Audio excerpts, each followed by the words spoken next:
आपके साथ मैं हूं वंदना सोही, मेरे साथ मेरे सहयोगी राजीव भी हैं। G20 समिट का आज दूसरा और आखिरी दिन है। आज वन फ्यूचर पर चर्चा होने वाली है। अलग अलग तस्वीरें लगातार इंडिया न्यूज आप तक पहुंचा रहा है, क्योंकि महा कवरेज हमारी लगातार जारी है और समिट को लेकर क्या मायने हैं इसके विश्व भर में, उस पर भी हम चर्चा लगातार कर रहे हैं। नमस्कार, आपके साथ हूं मैं राजीव शर्मा। परंपराओं के धरातल पर रहकर भविष्य के सपनों को कैसे संजोया जाता है, कैसे बुना जाता है, G20 में भारत की कोशिशें कुछ बहुत उसी तरीके से तस्वीरों के जरिए सामने आती हुई दिख रही हैं। आज दूसरा दिन है। सारे राष्ट्राध्यक्ष, राष्ट्रपिता महात्मा गांधी बापू के समाधि स्थल पर गए, श्रद्धा सुमन अर्पित करने के लिए गए हैं। बिल्कुल, और सबसे खास बात यह है कि ब्रिटिश पीएम ऋषि सुनक भी आज न सिर्फ राजघाट नमन करने के लिए पहुंचे, बल्कि उससे पहले उन्होंने अक्षरधाम मंदिर में जाकर स्वामी नारायण के दर्शन भी किए हैं। पत्नी अक्षिता के साथ वो वहां पहुंचे। आपको ये बता दें कि शुरुआत से ही उनकी इच्छा रही थी, वो तस्वीर भी हम आपको दिखाएंगे। जिस वक्त ऋषि सुनक पहुंचे, वहां जो तमाम संत वहां पर थे, उन्होंने उनको बताया उस मंदिर के बारे में, स्वामी नारायण मंदिर की विशेषता उन्होंने बताई है और हाथ जोड़कर यहाँ पर नजर आ रहे हैं ऋषि सुनक। ये तस्वीरें आप देख रहे हैं, ऋषि सुनक की ये तस्वीरें आप देख रहे हैं, किस तरह से तमाम जो साधु संत हैं उनके साथ वो यहाँ पर नजर आए हैं। मंदिर के पुजारी भी यहाँ पर उनके साथ दिखाई दे रहे हैं और भी कई तस्वीरें हैं, हम आपको दिखाएंगे सिलसिलेवार तरीके से। ये तस्वीर आप देखिए, पत्नी अक्षता के साथ हाथ जोड़कर ऋषि सुनक यहाँ पर नजर आ रहे हैं। ये तस्वीर आप देख रहे हैं और इसके अलावा एक और तस्वीर आप देखिए। अलग अलग व्यूज के जरिए उन्होंने अपने आप को यहाँ पर प्रेजेंट किया है और भारत की जो संस्कृति है, यहाँ के जो आध्यात्मिक इतिहास को लेकर वो काफ़ी ज़्यादा क्रेज उन्होंने दिखाया। और शुरुआत से ही वो लगातार ये कह रहे थे कि मेरे को बहुत अच्छा लगेगा अगर यहाँ पर मौका मिलेगा। ये तस्वीरें अब आ गई, देखिए वंदना, अब ये तस्वीरें सामने आ गई जो आप दिखा रही थी। ये तस्वीरें स्वामी नारायण मंदिर में उनके संतों के साथ ऋषि सुनक ठीक बीच में दिख रहे हैं, अपनी पत्नी के साथ बीच में दिख रहे हैं। मौका G20 के आयोजन का था, विश्व के समक्ष जो मुद्दे हैं उनकी चर्चा का था, लेकिन इसमें से थोड़ा वक्त अपनी श्रद्धा के लिए, अपनी आस्था के लिए भी ऋषि सुनक ने चुरा लिया। बिल्कुल, और कहीं ना कहीं उनके लिए एक आध्यात्मिक यात्रा के तौर पर भी याद रहेगा, क्योंकि ऋषि सुनक ये कहते हैं कि हिंदू होने पर उन्हें गर्व है और देवी देवताओं की पूजा करना, उनके प्रति आस्था रखना उन्हें बहुत अच्छा लगता है। यहाँ तक भी उन्होंने कहा कि उनके केबिन में भी वो भगवान गणेश की मूर्ति है, हनुमान जी की मूर्ति को वो रखते हैं, क्योंकि उनको ये लगता है कि देवता का अगर आशीर्वाद साथ में चलता है तो आपका काम बहुत अच्छे से बन जाता है। और भारत जब वो आए तब भी उन्होंने इच्छा जाहिर की कि वो किसी मंदिर में जाना चाहते हैं, अक्षरधाम मंदिर में। ये तस्वीरें हम आपको दिखा रहे हैं, यहाँ पर तिलक लगाकर उनका स्वागत किया गया और अपनी पत्नी के साथ हाथ जोड़कर किस तरह से उन्होंने तस्वीरें अपनी यादों के लिए सहेज कर रख ली हैं। दो तस्वीरें इस वक्त अब हम आपको दिखा रहे हैं। एक तरफ ऋषि सुनक की वो यात्रा जो कि धार्मिक यात्रा कहीं ज्यादा रही अक्षरधाम मंदिर के लिए, और साथ ही दूसरी तस्वीर में आप प्रधानमंत्री नरेंद्र मोदी, जो बाइडेन और ऋषि सुनक को देख पा रहे हैं। महिमा हमारे साथ जुड़ गई हैं, जावेद हमारे साथ जुड़े हुए हैं। महिमा का रुख कर लेते हैं क्योंकि जावेद वहीं पर मौजूद थे जहां अब तक के सारा कार्यक्रम था। महिमा, भारत मंडपम में जो समय था वो 10:15 बजे के करीब का था, प्लांटेशन का, उसके बाद और सारी चीजें। थोड़ा विस्तार से बताएं कि कब कब क्या क्या होने वाला है, क्योंकि मौसम के बदले मिजाज ने थोड़ा बहुत टाइमिंग में खलल जरूर डाला है। महिमा, बिल्कुल राजीव, सही कहा आपने कि मौसम के बदलते अंदाज ने ज़रूर थोड़ा बहुत खलल डाल दिया है, क्योंकि आज की अगर आइटिनरी की बात करते हैं तो लगभग 8 बजे का समय दिया गया था, जिस टाइम जो सभी लीडर्स थे ग्रुप 20 के, उनको राजघाट पे पहुंचना था। उसके बाद वो थोड़ी टेंटेटिवली जो टाइम दिया गया था उससे थोड़ा 5-10 मिनट ऊपर नीचे, क्योंकि मौसम का अंदाज जिस तरीके से हम लगातार दिखा रहे हैं कि मौसम का अंदाज भी जो है वो खुशनुमा है, तो उसके चलते भी थोड़ी बहुत देरी हो गई। हालांकि 10-15 का जिस तरीके से आपने बताया कि 10-15 का टाइम दिया गया था, यहाँ पर प्लांटेशन का सैपलिंग लगाना था, उसके बाद तमाम चीजें जो है, क्योंकि आज वन फ्यूचर पर जो डिस्कशन है वो होना है। आज दूसरा दिन है, यानी कल पहला दिन था और आज दूसरा दिन है। आज का दिन भी बहुत जरूरी है, बहुत महत्वपूर्ण है। किसके मद्देनजर? क्योंकि आज वन फ्यूचर पर जो डिस्कशन है वो होना है इस समय, क्योंकि हम आपको लगातार अपने व्यूअर्स को राजीव ये भी दिखाते रहेंगे कि आखिर हम कहाँ पर मौजूद हैं, क्या यहाँ पर चीजें चल रही हैं। हम भारत मंडपम पे मौजूद हैं। आज का दिन दूसरा दिन है। हालांकि यहाँ पर सभी जो लीडर्स हैं यानी G20 के जितने लीडर्स हैं वो आना शुरू कर देंगे। 10:15 बजे के करीब पर टाइम दिया गया था जब यहाँ पर जो सिलसिलावार है वो शुरू हो जाएगा। उसके बाद जो डिस्कशन है वन फ्यूचर पर वो शुरू हो जाएगी। लेकिन ये भी बताना जरूरी है क्योंकि लगातार जिस तरीके से हम अपने दर्शकों को बता रहे थे कि क्या कुछ प्रधानमंत्री ने कल कहा था, क्योंकि कल का दिन भी बहुत जरूरी था और बहुत महत्वपूर्ण था भारत के मद्देनजर, क्योंकि जो जॉइंट स्टेटमेंट थी वो दी गई थी कई अटकलों के बाद। जो जॉइंट स्टेटमेंट है वो दी गई थी। आपको याद होगा कि बाली में कुछ अटकलें आई थी और जॉइंट स्टेटमेंट जो है वो नहीं निकल पाई थी। लेकिन जब भारत G20 की मेजबानी कर रहा है यानी अध्यक्षता कर रहा है उसमें जॉइंट स्टेटमेंट निकल के आती है और साथ ही साथ साउथ अफ्रीकन यूनियन को इंक्लूड कर दिया जाता है G20 में एज अ परमानेंट मेंबर, यानी वोटिंग राइट्स मिल जाएंगे। तो तमाम चीजें जो हैं वो भारत की अध्यक्षता में हुई हैं। लेकिन साथ ही साथ जब बात आती है इकोनॉमिक कॉरिडोर की, तो इकोनॉमिक कॉरिडोर के बारे में भी प्रधानमंत्री नरेंद्र मोदी ने बोला है। अब क्या बोला है वो हम अपने दर्शकों को बताते हैं। उन्होंने कल इकोनॉमिक कॉरिडोर की बात करते हुए बोला था कि मेरे मित्र राष्ट्रपति जो बाइडेन के साथ इस आयोजन की अध्यक्षता करते हुए बहुत खुशी हो रही है। आज हम सब ने एक महत्वपूर्ण और ऐतिहासिक समझौता संपन्न होते हुए देखा है। आने वाले समय में भारत पश्चिम एशिया और यूरोप के बीच आर्थिक एकीकरण का प्रभावी बनेगा। तो तमाम डिस्कशन जो बिल्कुल महिमा, क्या डिस्कशंस कल हुई हैं उस पर भी हम आगे चर्चा करेंगे। जावेद भी हमारे साथ जुड़े हुए राजघाट से। जावेद, अभी कितना वक्त और लगेगा तमाम डेलीगेट्स को भारत मंडपम पहुंचने में? जी देखिए, बदलते मौसम के हिसाब से जो है कुछ रूटीन में कुछ चेंज हुआ है। तो जो अभी तक जानकारी मिल रही है कि अभी थोड़ी देर के बाद से ही जो रूट्स हैं वो यहाँ पर जो है तमाम जो डेलीगेशन है यहाँ पर जो बाइडेन यहाँ पर मौजूद हैं, तो ऐसे में जो है यहाँ पर वो यहाँ से कुछ ही देर बाद जो रूट है वो डाइवर्ट होगा। लेकिन उसके अलावा जो डेलीगेट्स की जो फैमिलीज हैं, जो अलग प्रोटोकॉल्स हैं, वो लोग भी यहाँ पर पहुँचेंगे, क्योंकि यहाँ पर राजघाट पे जो जानकारी मिल रही कि यहाँ पे प्रोग्राम है और इस हिसाब से जो यहाँ पर आप डाइवर्जन आप इस वक्त देख रही जो रूट है वो जो अभी पूरी तरीके से जो रूट है यहाँ पर बंद किया गया, पूरी तरीके से क्लोज बैरिकेडिंग की गई है और 3 लेयर में सिक्योरिटी है। और जो मैं आखिरी सिक्योरिटी की बात करें तो देखिए पीछे मेरे यहाँ पर कुछ होम मिनिस्ट्री की गाड़ियाँ भी हैं जो सीधा भारत मंडपम जिनको जाना है उनकी गाड़ी को भी यहाँ पर रोका गया, क्योंकि अभी ऊपर से जो रूट डाइवर्ट नहीं, क्योंकि जो जानकारी मिली कि अमेरिकन राष्ट्रपति जो बाइडेन वो अभी यहाँ से नहीं निकले और तमाम जो दूसरे गेस्ट हैं, डेलीगेशन है, वो वहाँ पर मौजूद हैं। तो इस तरीके से ये जो पूरा डाइवर्जन है और बदलते बारिश के हिसाब से थोड़ा सा मौसम साफ हुआ, क्योंकि देखिए हुमायूं टॉम का भी आज कुछ डेलीगेशन जो हैं राष्ट्राध्यक्ष हैं वो उनके जाने का प्रोग्राम है। तो अभी ऐसे में मौसम साफ हो रहा है, लेकिन जो बारिश है वो हल्की हल्की बारिश यहाँ पर हो रही है। ठीक है, मौसम का मिजाज थोड़ा सा बिगड़ा जरूर है, लेकिन इतना भी नहीं कि उससे चीजें प्रभावित हो। हल्की फुल्की बारिश चल रही है, मौसम बेहतर हुआ है और उम्मीद है सभी डेलीगेट्स जाएंगे जरूर इन तमाम जगहों को। मैं महिमा का रुख कर लेता हूं।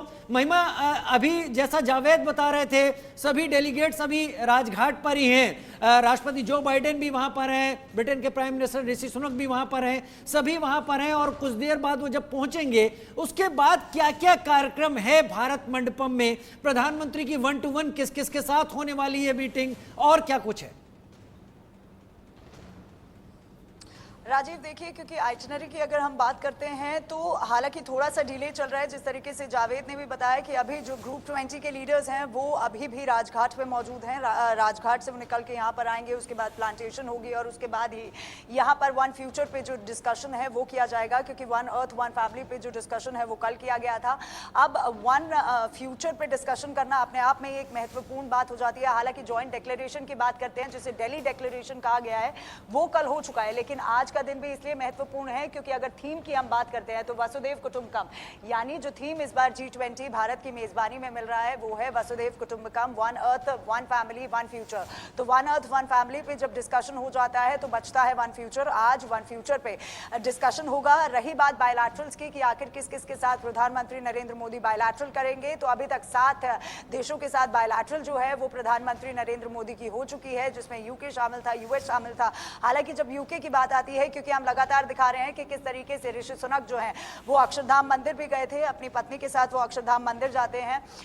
उसके बाद बायलैटरल जो है उन्होंने कल करी थी, मॉरिशस की बायलैटरल हो चुकी है, यूएस की बायलैटरल हो चुकी है, लेकिन आज जो खास बायलैटरल है वो होगी फ्रांस के साथ। ये जो बायलैटरल सामने आई है सऊदी अरब के साथ भी बायलैटरल प्रधानमंत्री नरेंद्र मोदी की होनी है। तो तमाम जो बायलैटरल, अभी सिर्फ 7 बायलैटरल हुई हैं, टोटल 15 बायलैटरल थी। तो अभी जो बाकी के देश बचे हैं उनके साथ बायलैटरल जो है वो करेंगे प्रधानमंत्री नरेंद्र मोदी। लेकिन अभी तक जो सूत्रों से इंफॉर्मेशन आई है या कहें जो इंफॉर्मेशन हमारे पास आई है वो ये आई है कि फ्रांस के साथ भी बायलैटरल प्रधानमंत्री नरेंद्र मोदी कर सकते हैं। लेकिन अगर बात करें कि इस समय हम कहाँ मौजूद हैं और तमाम क्या क्या इंतजाम जो है यहाँ पर चल रहे हैं, इस समय हम इंटरनेशनल मीडिया सेंटर में मौजूद हैं और आप देख सकते हैं कि चारों तरफ यहाँ पर स्क्रीन लगी हुई है, क्योंकि कल जिस तरीके से प्रधानमंत्री नरेंद्र मोदी ने जब समिट की शुरुआत की थी तो इन्हीं स्क्रीन पर दिखाया गया था। और यही चीज़, छोटी छोटी चीज़ें जो हैं भारत मंडपम से हम अपने व्यूअर्स तक लेकर आ रहे हैं कि किस तरीके से यहाँ पर जो मल्टी स्क्रीन एक जो हॉल बनाया गया है, वर्क स्टेशंस बनाए गए हैं, अंतर्राष्ट्रीय मीडिया भी यहाँ पर मौजूद है, इंडियन मीडिया भी यहाँ पर मौजूद है। तमाम चीज़ें जो हैं वो, क्योंकि आज दूसरा दिन है, भारत G20 की मेज़बानी कर रहा है, भारत की अध्यक्षता में ये पूरा G20 हो रहा है, तो तमाम चीज़ें जो हैं वो निकलकर इस समिट में सामने आई हैं। क्योंकि कल की अगर बात करें राजीव, तो ये देखना और जानना बहुत ज़रूरी है हमारे दर्शकों के लिए कि आखिर किन किन चीज़ों और किन किन मुद्दों पे बात हुई। हालांकि काउंटर टेररिज्म यानी टेररिज्म के मुद्दे पे भी यहाँ पर बात हुई है, तमाम चीज़ों पे यहाँ पर बात की गई है, डेवलपमेंट के बारे में बात की गई है, लाइफस्टाइल के बारे में बात की गई है, जिसमें ये फोकस किया गया है कि इंडिया जिस तरीके से रिसाइकिल करता है, यूज़ करता है, रिसाइकिल करता है, तो एक जो शिफ्ट है लाइफस्टाइल का वो बहुत ज़रूरी हो जाता है, वो करना चाहिए। तो यहाँ पर डेवलपमेंट टेक्नोलॉजी हो जाए, जिस तरीके से डिजिटल इंडिया की हम लगातार अपने व्यूअर्स को दिखाते आ रहे हैं कि डिजिटल इंडिया किस तरीके से डिपिक्ट किया गया है, मिनी इंडिया कहना यहाँ पर गलत नहीं होगा कि भारत मंडपम को एक मिनी इंडिया बना दिया गया है, कल्चरली रिच बना दिया गया है।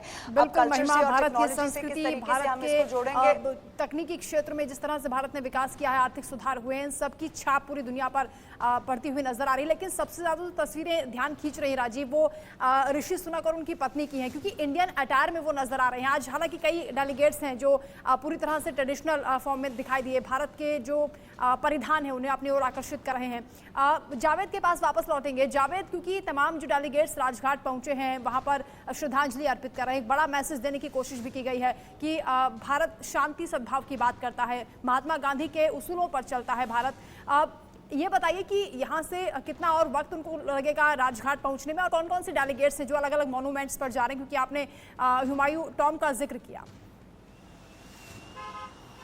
जी देखिए, तमाम ऐसे डेलीगेट्स हैं जो हिंदुस्तान को देखना चाहते हैं। दिल्ली, देश की राजधानी दिल्ली को बहुत खूबसूरत तरीके से सजाया गया है। और सबसे बड़ी बात यह कि आज 10 सितंबर है और आज जो है प्रधानमंत्री वन फ्यूचर जो तीसरा सेशन है उस पर बात करेंगे, क्योंकि वन अर्थ वन फैमिली के बाद अब वन फ्यूचर की बात होगी। इसके साथ ही तमाम डेलीगेट्स राजघाट पे हैं। जॉय बाइडेन इस वक्त वहां पर हैं और ब्रिटेन के प्रधानमंत्री और ऋषि सुनक वो भी इस वक्त राजघाट पे बताया जा रहा है कि इस वक्त वहां पे मौजूद है। तमाम जो बैरिकेड्स है जो उसको रोका गया है, इससे साफ जाहिर होता है कि तमाम जो डेलीगेट्स है वो इस वक्त राजघाट पे हैं। दिल्ली के तमाम कुतुब मीनार की बात करें, क्योंकि मैं इस वक्त हुमायूं टॉम के पास हूं तो इसलिए मैं हुमायूं टॉम की बात करूंगा कि हुमायूं टॉम के अलावा दिल्ली के कुतुब मीनार की बात करें या दूसरे मोमेंट्स की बात करें, मॉन्यूमेंट्स की, तो वहां पर कई जो डेलीगेशन है उन्होंने इच्छा जाहिर की है कि वो देखना चाहते हैं दिल्ली को, और दिल्ली को बेहद करीब से देखना चाहते हैं। हालांकि ताजमहल का अभी तक कंफर्मेशन नहीं है, लेकिन मैं आपको बता दूं जिस तरीके से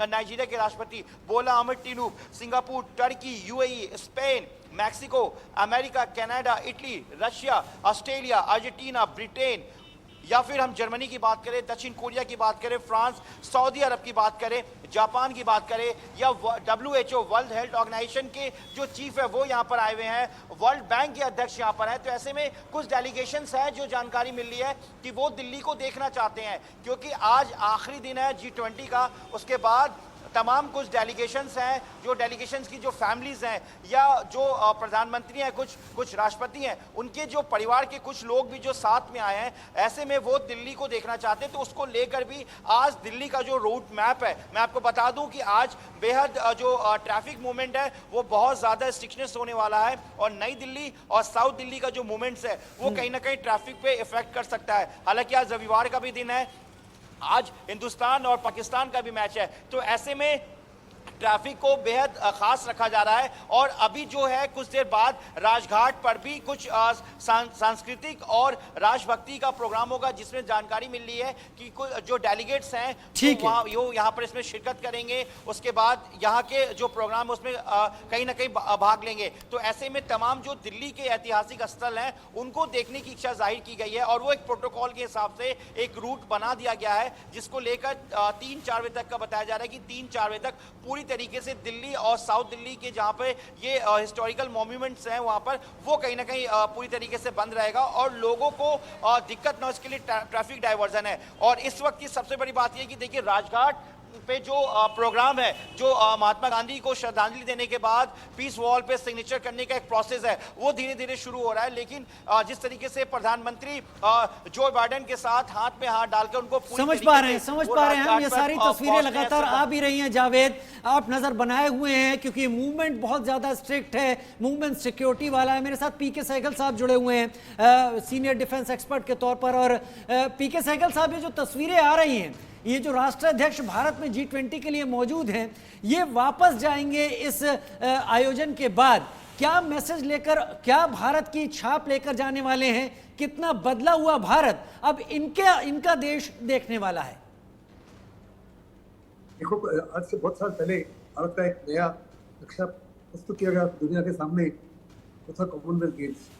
अभी जो नक्शा दिया गया साफ तौर पर दर्शाता है कि हिंदुस्तान की जो महिमा है आसमान को छू रही है, हिंदुस्तान की क्रेडिबिलिटी आसमान को छू रही है, हिंदुस्तान की स्टेचर है, हमारी लीडरशिप का स्टेचर है, हमारा कॉन्फिडेंस है, हमारी कैपेबिलिटी है, हमारी कॉम्पिटेंस है, वो बड़ी ज़बरदस्त है। हमने ऐसी डिप्लोमेसी दर्शाई है कि ट्रस्ट डेफिसिट के बावजूद भी हिंदुस्तान ने पूरे दुनिया को, पूरे G20 देशों को एक साथ जोड़ा है और एक यूनानिमसली रेजोल्यूशन पास किया है जिसका नाम है दिल्ली डिक्लेरेशन। ये पहली डिक्लेरेशन है जिसपे किसी प्रकार का कोई फुटनोट नहीं है, कोई चेयरमैन की समरी नहीं है और तमाम देशों का 200 घंटे नेगोशिएशन चला। कई बार ड्राफ्ट प्रोड्यूस हुआ, दोबारा ड्राफ्ट हुआ, उस नेगोशिएशन चलने के बाद में हिंदुस्तान ने दिल्ली डिक्लेरेशन पास हुआ। साफ तौर पर हिंदुस्तान जो है एक ग्लोबल पावर के रूप में उभरा है, ये विश्व रेडी है और दुनिया रेडी। साथ ही हिंदुस्तान की छवि है वो एक विश्व गुरु है, हिंदुस्तान दुनिया को आकर्षित है और वास्तव में हमारे प्रधानमंत्री की अप्रूवल रेटिंग इस समय वो 78% है। दुनिया का कोई भी प्राइम मिनिस्टर या हेड ऑफ द स्टेट है उनसे आधी भी उनके पॉपुलैरिटी रेटिंग नहीं है। संजय जी, हिंदुस्तान के लिए बड़े फखर की बात है कि आज हिंदुस्तान को सारी दुनिया चूम रही है। हिंदुस्तान हर एक चीज में दुनिया से आगे है, वो दुनिया की हर प्रकार से मदद करता है। आपको याद होगा कि पेंडेमिक के बाद में कम से कम 100 देशों को हिंदुस्तान ने मुफ्त में वैक्सीन दी, अपने नेबरहुड को मुफ्त में वैक्सीन दी और जहाँ तक हिंदुस्तान के 1.4 बिलियन लोग हैं उनको मुफ्त दिया है। और भारत के प्रधानमंत्री ने ये बात कही भी कि भारत जो आ रहा है, भारत ने उस बुनियाद काफी पहले से शुरू कर दी। संजय जी, संक्षेप में हमें बताइए, वो पॉइंट के आधार पर हम दर्शक समझे कि क्या हासिल किया भारत ने इस आयोजन के बाद, वो क्या चीज है जो चीन ने ना आकर गंवा दी और भारत हासिल कर लिया? जी, बहुत अच्छा प्रश्न आपने किया है। देखिए, भारत ने G20 का जो एक शानदार और सफल आयोजन किया है, उससे भारत ने पूरे अंतर्राष्ट्रीय समुदाय में अपनी वैश्विक नेतृत्व की क्षमता का प्रदर्शन किया है। ये बता दिया है कि अब इंटरनेशनल सीन पे एक बड़े पावर के रूप में इमर्ज करता है। और भारत की ये जो अध्यक्षता एक ऐसे समय पर हुई है कि पूरे विश्व में रणनीतिक अनिश्चितता बढ़ रही है, आर्थिक अनिश्चितता बढ़ रही है, युद्ध के खतरे बढ़ रहे हैं। ऐसे में भारत की अध्यक्षता ये विश्व के लिए एक बहुत ही सकारात्मक संदेश भी गया है। और देखिए कि एक डिक्लेरेशन सामने आया है जिसमें कि सर्वसम्मति है, एक कंटेंशियस इश्यूज पर अनेक मतभेद के जो विषय हैं, मैं यहीं पर आपको रोककर अपनी बात रखना चाहूंगा कि मुझे यही सबसे मुश्किल लग रहा था कि जो आयोजन के बाद जो साझा सहमति है वो भारत के तरीके से बैलेंस करता है। पश्चिमी देश और यूक्रेन के प्यार लेते हैं, भारत को कैसे बैलेंस करना है, ये साझा कैसे होगा? राजीव, भारत ही का था, भारत के पास ही वो डिबेटी है, भारत का ही वो इसे वर्तमान समय में जो भारत की संतुलित बुद्धिमत्तापूर्ण जिम्मेदारी भरी संकेत की गई जो विदेश नीति है, उसकी वजह से भारत को नहीं है कि भारत सभी पक्षों से है। और इसमें हमारे मंत्री नरेंद्र मोदी का विचार है जिसे कहते हैं सबका साथ सबका विकास सबका विश्वास। तो ये जो बात है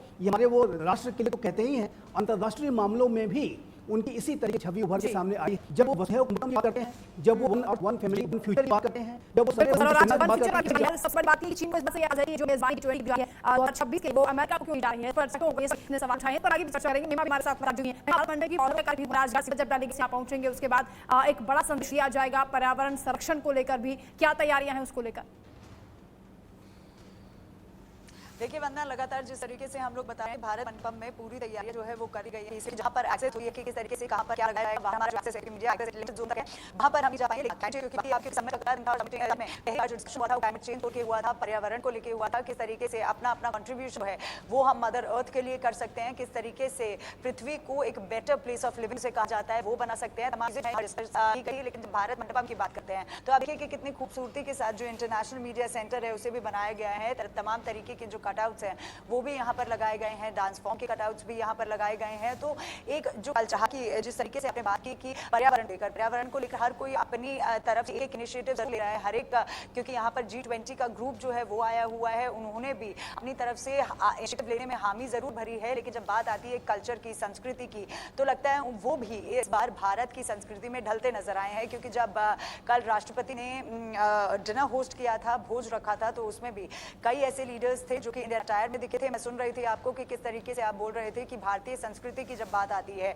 तो लोग भारतीय संस्कृति को सराहने लगे हैं, उसको देखने लगे हैं। क्योंकि जिस तरीके से हमने दिखाने की या भारत ने दिखाने की कोशिश की है कि इंडिया कितना रिच है कल्चर वाइज, क्योंकि हर स्टेट की जब हम बात करते हैं लगातार हम अपने दर्शकों को भी दिखा रहे हैं कि किस तरीके से जब कल्चर की बात आती है तो हर स्टेट से कुछ ना कुछ नया सीखने को मिलता है, कुछ नई याद लेके जाने को मिलती है। और मैं सुन रही थी आपसे क्योंकि आपने पीके सहगल से एक सवाल किया था कि आखिर क्या कुछ यहाँ पर फॉरेन डिग्नेटरीज जो हैं या जो लीडर्स हैं ग्रुप 20 के वो अपने साथ लेके जाएंगे, आखिर क्या हासिल किया भारत ने, क्या कुछ वो सीख के जाएंगे। तो ये भी देखिए कि कल जब समिट की शुरुआत हुई थी, कोणार्क का बैकग्राउंड में प्रधानमंत्री के जो एक बैकग्राउंड दिया गया था वो कोणार्क व्हील का दिया गया था, उससे एक संदेश दिया है भारत ने।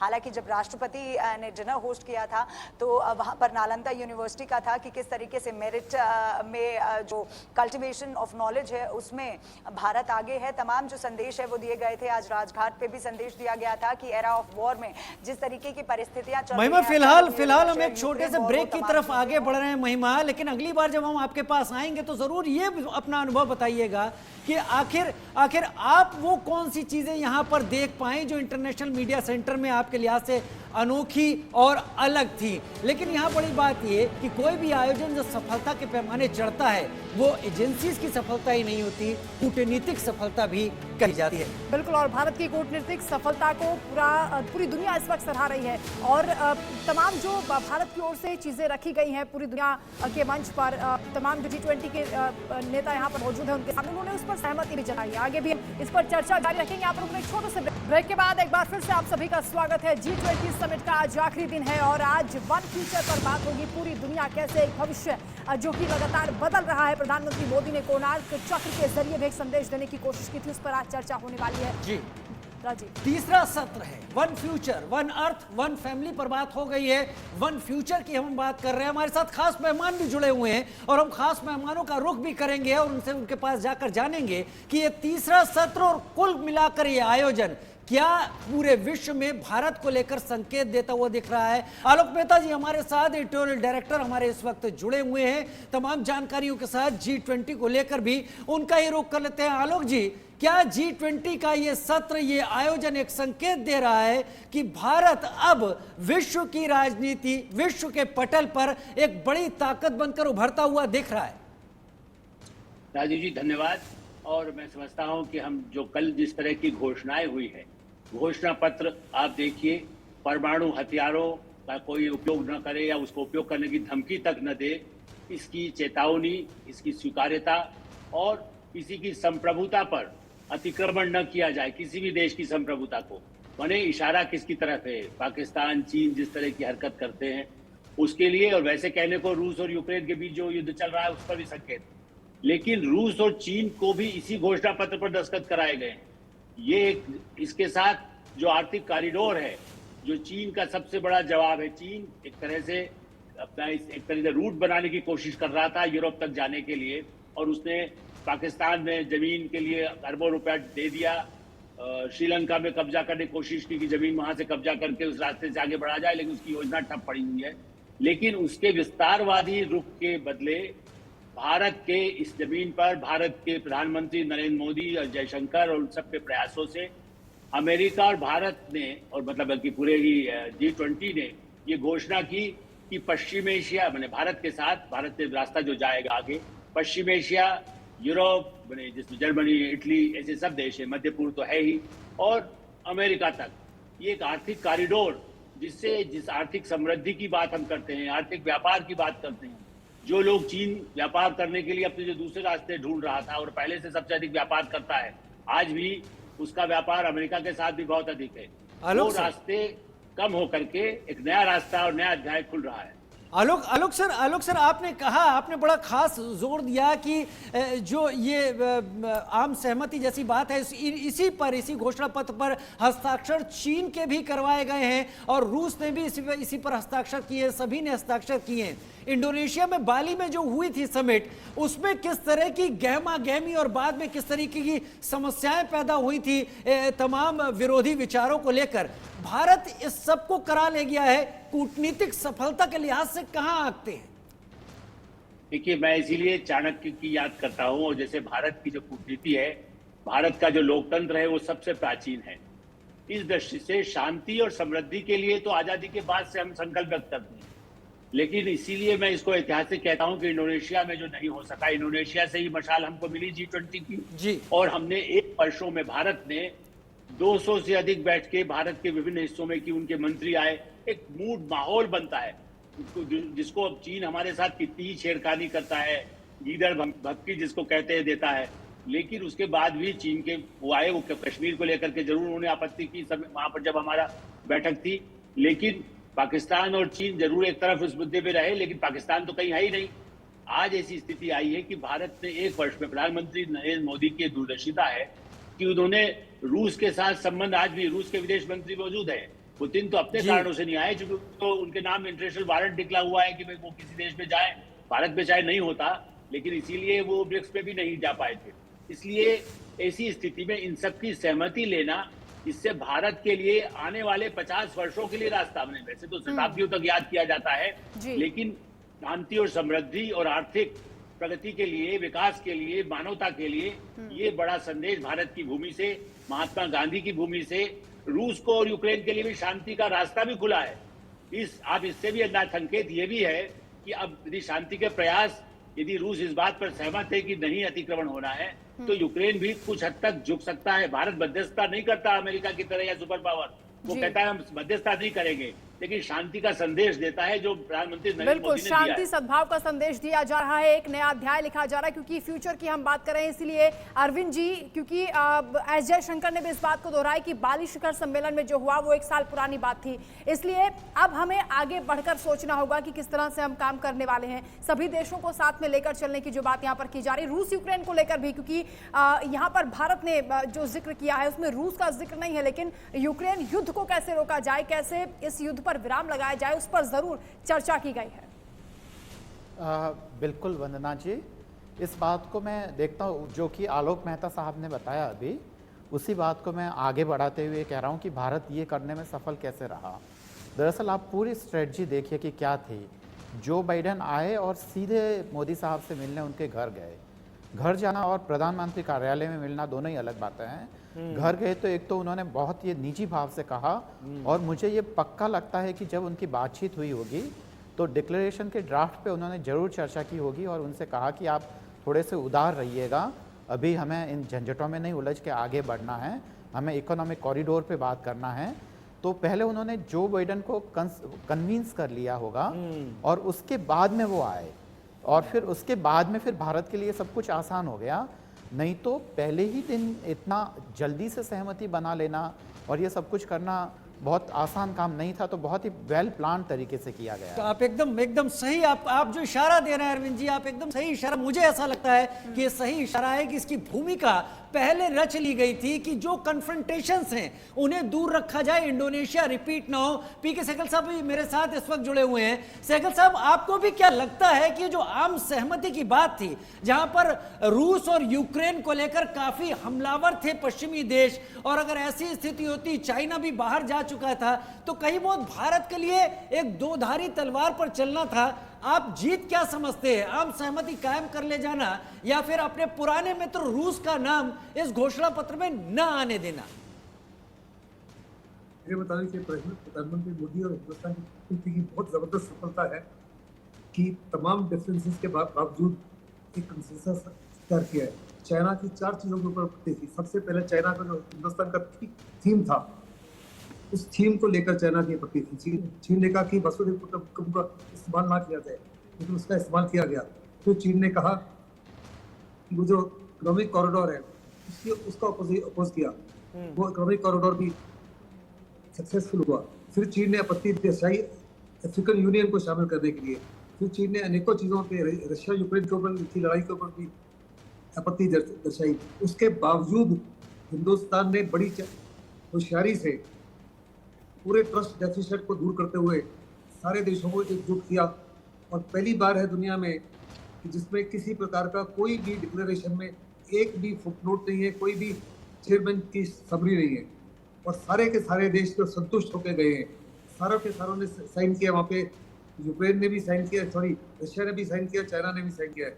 रशिया का मेंशन नहीं किया, लेकिन उसके बावजूद वो तमाम चीज़ें जो लाजमी थी कि किसी भी देश की टेरिटोरियल इंटीग्रिटी और सॉवरेनिटी के ऊपर हमला नहीं किया जाएगा, वो क्लियरली मेंशन किया गया। साथ में ये भी कहा गया कि किसी भी हालत में यूज ऑफ न्यूक्लियर वेपन्स या उनके बारे में जिक्र करना ये अनएक्सेप्टेबल है। इसके ऊपर भी रशिया ने साइन किया है और चाइना ने भी साइन किया है। This is a clear indication कि इंडिया जो है तमाम डिफिकल्टीज के बाद में has shown the ability to carry convictions and arrive at decisions जो ऑलमोस्ट इम्पॉसिबल थे। इम्पॉसिबल को पॉसिबल करके हमारे प्रधानमंत्री ने दर्शा दिया है, हमारे नेताओं ने दिखा दिया है, हमारी कूटनीति ने दर्शा दिया है, और हिंदुस्तान ने साफ तौर पर दुनिया को दिखा दिया है कि वास्तव में इंडिया जो है आज विश्व रेडी है और विश्व इंडिया रेडी है। अगर आपको याद होगा तो एम्परर अशोका के समय पूरे साउथ ईस्ट एशिया में और चाइना तक बहुत धर्म फैल गया था। आज जो कनेक्टिविटी अवेलेबल है, उस समय अशोका के एम्बेसडरीज के पास कनेक्टिविटी नहीं थी, वो फिजिकली इसके आगे नहीं पहुंच सके।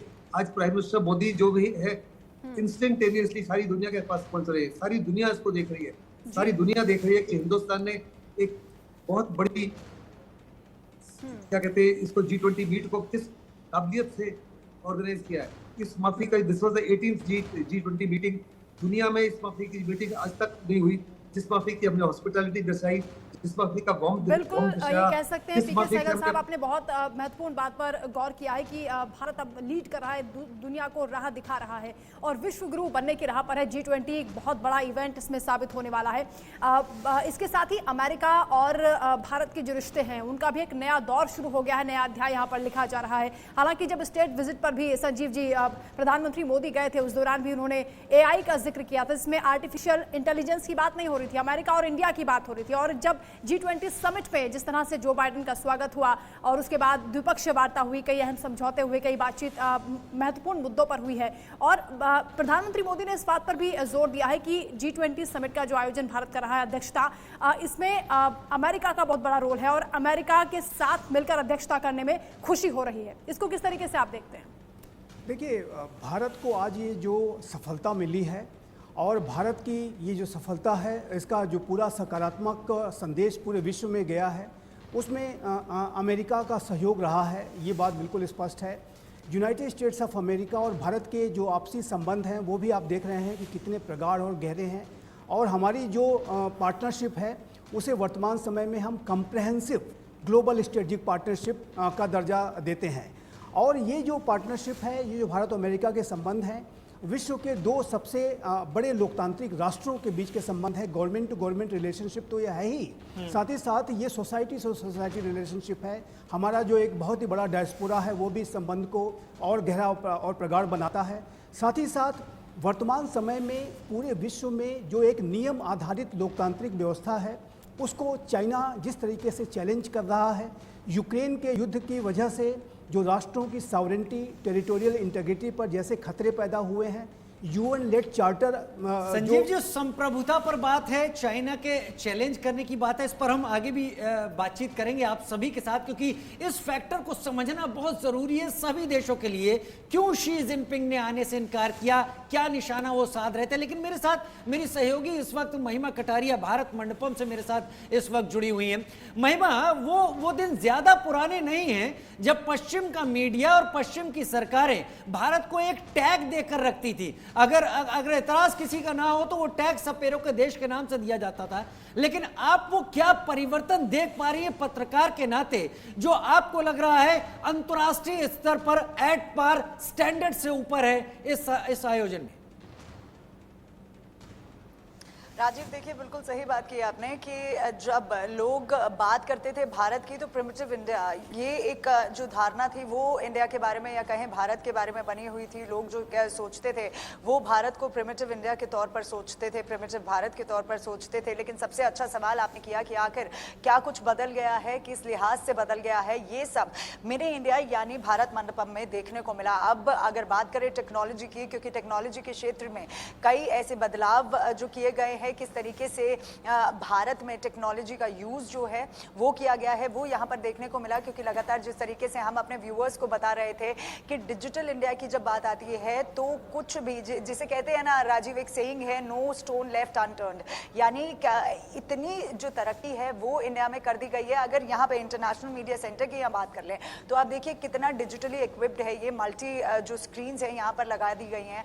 हालांकि अगर डिजिटल इंडिया की बात करते हैं तो तमाम जो एप्स है वो डेवलप की गई थी इंडिया में। अब चाहे वो भाषिनी ऐप हो गई, अब भाषिनी ऐप क्योंकि हम कल से लगातार अपने ठीक है महिमा, लौटेंगे आपके पास। इस वक्त सीधी तस्वीरें सामने आ रही हैं स्वामी नारायण मंदिर यानी अक्षरधाम मंदिर की, जहां पर ऋषि सुनक और उनकी पत्नी इस वक्त पूजा करते हुए नजर आ रहे हैं, आरती करते हुए नजर आ रहे हैं। और वो तस्वीरें भी हम आपको लगातार दिखा रहे हैं जिसमें वो इन स्मृतियों को अपने साथ ले जाने के लिए तमाम वो जो फोटो सेशन अलग अलग जगह से किया जा रहा है, बारिश के बीच छाता लेकर।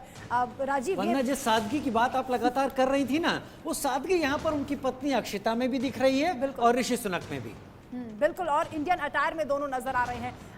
भारतीय परंपरा के मुताबिक, यहाँ की संस्कृति के मुताबिक उन्होंने इन परिधानों को पहना है और अपने आप में वो उत्साहित भी नजर आ रहे हैं क्योंकि लगातार उनकी इच्छा यही थी कि वो यहाँ पर आए तो भारत के आध्यात्मिक जो यात्रा है उसको भी वो यहाँ पर पूरा करें। और तस्वीरें सीधी आपको दिखा रहे हैं स्वामी नारायण की इस वक्त पूजा करते हुए ऋषि सुनक और उनकी पत्नी अक्षिता। अब तक वंदना आपको स्टिल तस्वीरों के जरिए बता रही थी, लेकिन ये वीडियो तस्वीरें हैं, चलती फिरती तस्वीरें आपके सामने कि किस तरीके से श्रद्धा सुमन वहाँ पर श्रद्धा दिखा रहे हैं, अपनी पूजा अर्चना कर रहे हैं इस वक्त ऋषि सुनक। ब्रिटेन के प्रधानमंत्री है लेकिन कभी भी उन्होंने अपने आस्था को छुपाने की कोशिश नहीं की। वो देखिए अभी ये उनका बैठने का जो तरीका है, अंदाज है, एक भक्त की तरह वो सामने जमीन पर पैर मोड़कर बैठे हुए। बिल्कुल, और तरीका भी बिल्कुल ठीक वैसा ही जैसे भारतीय परंपरा में हम देखते हैं, भारतीय संस्कृति में जिस तरीके से भगवान के सामने झुका जाता है वैसे ही वो नज़र भी आ रहे हैं। इसका मतलब है कि बहुत ज़्यादा वो आध्यात्मिक चीज़ों पर ध्यान रखते हैं, केंद्रित करते हैं ध्यान अपना। और हिंदू होने पर क्योंकि वो अपने आप को गौरवान्वित महसूस करते हैं, हिंदू देवी देवताओं की पूजा करना उनका नियम भी रहता है। वो जहाँ पर रहते हैं वहाँ भी, ब्रिटेन में भी वो देवी देवताओं की पूजा करते हैं। उन्होंने कहा भी था कि जन्माष्टमी उनसे मिस हो गई है लेकिन वो अक्षरधाम जरूर जाएंगे वंदना। बिल्कुल, और वैसी ही तस्वीरें भी अब यहाँ पर दिखाई दे रही है। एक छोटी बच्ची भी नजर आ रही है जो फूलों की एक थाली अपने हाथ में लिए हुए है और ऋषि सुनक और उनकी पत्नी को उन्होंने यह किया। किस तरह से अक्षरधाम की जो तस्वीरें हैं वो अलग अलग व्यू पॉइंट से आपको हम दिखा रहे हैं, जहाँ पर तस्वीरें क्लिक कराते हुए ऋषि सुनक और उनकी पत्नी नजर आ रहे हैं। भारत से ये स्मृतियाँ वो अपने साथ लेकर जाएंगे और हमेशा हमेशा के लिए उनके परिवार के लिए भी ये याद रहने वाली है क्योंकि भारत की यात्रा पर वो आए हैं। एक तरीके से न केवल उनका ये बिजनेस ट्रिप आप कह सकते हैं बल्कि आध्यात्मिक ट्रिप भी ये हो चुका है। आध्यात्मिक ट्रिप भी हो गया, सही कहा वंदना आपने। ये एक बड़ी ट्रिप थी, एक बड़े आयोजन का हिस्सा बनना था, लेकिन इसमें से भी अगर पल चुरा कर कुछ अपने लिए कुछ खास पलों को यहाँ पर ले लिया जाए तो अद्भुत हो जाता है और ट्रिप भी सफल सक्सेसफुल कही जाती है। तस्वीरें वही सब बता रही हैं और जितने भी डिग्नेटरीज आए हैं वंदना वो सब यही कोशिश भी कर रही हैं। महिमा हमारे साथ लगातार इस वक्त जुड़ी हुई है। जी महिमा। राजीव देखिए अभी हम बात कर रहे थे जिस तरीके से आपने बताया कि ऋषि सुनक जो हैं वो मंदिर पहुंचे थे, अक्षरधाम मंदिर, और कितने सिंपल अटायर में थे। हालांकि जब कल राष्ट्रपति ने जो डिनर होस्ट किया था उसमें भी कई लोग इंडियन अटायर में थे, यानी भारतीय संस्कृति से जुड़ने की पूरी तमाम कोशिश जो है वो फॉरेन डिग्नेटरीज कर रहे थे। लेकिन आपने मुझसे पूछा था कि आखिर मुझे कुछ क्या खास लगा, और टेक्नोलॉजी के क्षेत्र की अगर हम बात कर रहे हैं, लगातार हम अपने व्यूअर्स को भी दिखा रहे हैं कि किस तरीके से प्रिमिटिव इंडिया नहीं रह गया, यानी पिछड़ा हुआ इंडिया नहीं रह गया, पिछड़ा भारत नहीं रह गया जब टेक्नोलॉजी की बात आती है। महिमा आपको रोकना चाहूंगा यहाँ पर, एक बार रुख मैं कर लेता हूँ। आलोक मेहता सर मेरे साथ इस वक्त लगातार जुड़े हुए हैं। आलोक जी, चाइना के ऊपर संजीव जी भी बात कर रहे थे, चाइना को लेकर हमारे बाकी गेस्ट भी बात कर रहे थे। चाइना की दिक्कत क्या थी, परेशानी क्या थी? क्या चाइना इस बात को स्वीकार नहीं कर पा रहा कि भारत इस आयोजन के जरिए ग्लोबल साउथ का एक बड़ा लीडर बनकर उभर गया? देखिए, भारत के साथ तो उसका जैसा रिश्ता रहा है सब दुनिया जानती है। उसको एक अमेरिका के भी जो सह अध्यक्षता का भी जब मौका दिया गया तो कल उसको उस पर भी थोड़ा कष्ट हो रहा था। और शी जिनपिंग या चीन का जो पूरी अपनी नीति रही है वो अपने पड़ोसी देश भारत के साथ व्यापार करना चाहता है, उसके साथ वैसे पब्लिकली दिखाता है। ब्रिक्स में तो हाथ मिलाया था प्रधानमंत्री नरेंद्र मोदी के साथ, लेकिन उसको लगता है कि मेरा वर्चस्व पूरे क्षेत्र में रहे। रूस, चीन और भारत मिलकर के पश्चिम का मुकाबला करें, पश्चिम को हम टक्कर दें। भारत ये कतई नहीं चाहता कि हम किसी एक गुट के साथ आए। गुट निरपेक्ष सम्मेलन जरूर था, लेकिन तब तो ना हम अमेरिका के साथ थे ना रूस के साथ थे, बल्कि रूस और अमेरिका दोनों अपनी लॉबी करती रहती थी गुट निरपेक्ष देशों के सम्मेलन में भी, क्यों संगठन में भी। इसलिए चीन को अखरना स्वाभाविक है कि भारत का इस समय एक सुपर पावर की तरह, और चीन का जो वीटो है संयुक्त राष्ट्र में चलता है। अब यहाँ कोई वीटो काम नहीं किया क्योंकि भारी बहुमत है और उसके प्रधानमंत्री मौजूद थे। देखिए, भारत ने अपने पाकिस्तान के जब पहली बार शपथ लिया प्रधानमंत्री ने, तब भी पाकिस्तान के प्रधानमंत्री को बुलाया। आज भी चीन कितना ही उसने मैप जारी किया था, हम कह सकते थे शी जिनपिंग को नहीं आना ये भी अच्छा रहा, क्योंकि उनके मुंह पर आलोचना होती है देश के कई हिस्सों में जो उन्होंने नक्शा जारी किया या भारत की सीमा पर बार बार जो किया, उससे बचने के लिए। लेकिन भारत उनके आंखों में थोड़ा चुपता है, लेकिन भारत के साथ चाइना की बौखलाहट पर भी हम आगे चर्चा करेंगे और भारत की कूटनीतिक जीत पर भी बात करेंगे हम।